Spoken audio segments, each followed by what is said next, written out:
Hi, and welcome back. My name is Nick Muller from Advantage Business, and today we're talking about communication. So video blog number 9 is all about communication. Now, one of the things that happens when we go into businesses is, the first thing that happens is we survey and we get an understanding of what's going on with the team. And invariably, I would say more than 6 or 7 times out of 10, one of the common themes that comes through, especially as the numbers start to increase, number of employees, contractors, etc., is there are communication bottlenecks. Now, I want to give you a little bit of an understanding around why this occurs and what we can do about it. Okay, so first of all, let's say you've got 2 people communicating back and forth, and what happens is you've actually got 2 lines of communication. As soon as you get to 3 people, you've got 6 lines of communication. Okay, so that's interesting. And then if you go and put another person in there, say Sally the receptionist, for argument's sake, then you've got 1, 2, 3, 4, 5, 6. So you've got 1, 2, 3, 4, 5, 6, 7, 8, 9, 10, 11. Is that 11? 1, 2, 3, 4, 5, 6, 7, 8, 9, 10, 11, 12. 12 lines of communication. So what happens is there's a very real reason why from 8 to 12 employees is the first ceiling of complexity. Okay, when you're growing a business from start to, or 3 or 4 people to 20 people, for argument's sake. The reason why you get these ceilings of complexity or these choke points is because as the numbers increase, the communication lines exponentially increase, right? So this creates a bottleneck.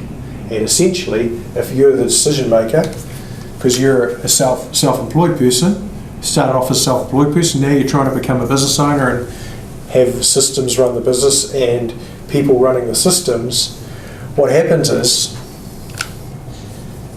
you end up being the decision maker and everything has to come through you. Now have like massive load of complexity in terms of communication. Okay, so we're all aware of that phenomenon and we know how that slows business growth. Okay, so and you can probably identify with that. So what I'm saying is, first of all, a structure needs to be in place. So there needs to be tiers. Now, I'm not saying traditional hierarchy, possibly traditional hierarchy of a business where you've got MD, you've got line managers, you've got production, you've got sales, you've got accounts, all these, you've got HR, let's say, whatever. Well, you might have marketing and you might have management team, and then you might have like 4 salespeople, and you might have 2 in the accounts and all the rest of it, right?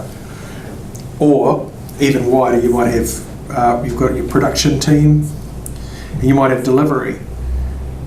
So then you've got sales, production, delivery, and typically, in my experience, is there's always competitive forces within a business pulling and pushing, and so salespeople might not be handing over jobs correctly to production, and the work might not be getting delivered on time. So you get all these things happening, and you get salespeople, and the different teams not talking to each other, right, or communicating incorrectly. And then you get all this tension and these dynamics, and we all think it's the people. It's not the people, it's the system and it's the structure, and it's the lack of communication process within the business. So what needs to happen is we actually have to implement a meeting structure that gets the communication flow working up and down.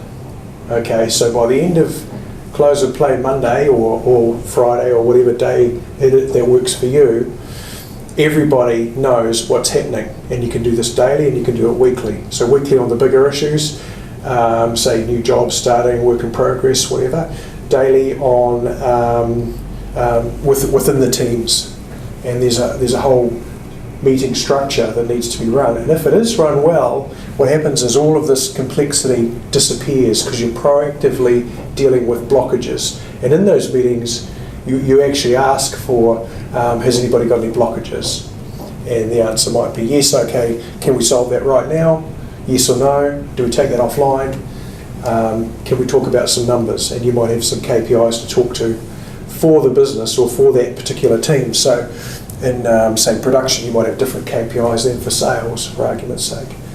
So the communication flow up and down the business is pivotal to get rid of this complexity.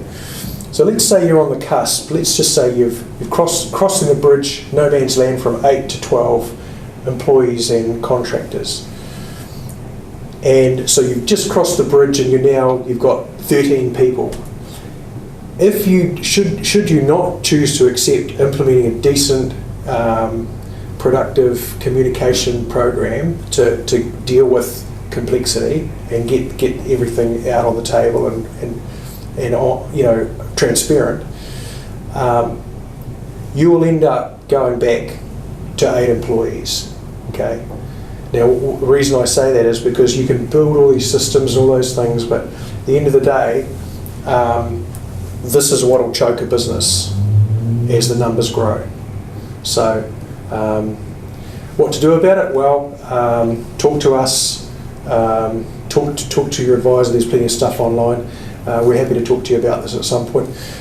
This is video blog number 9. We're going to close off from the 9 videos in the video series now.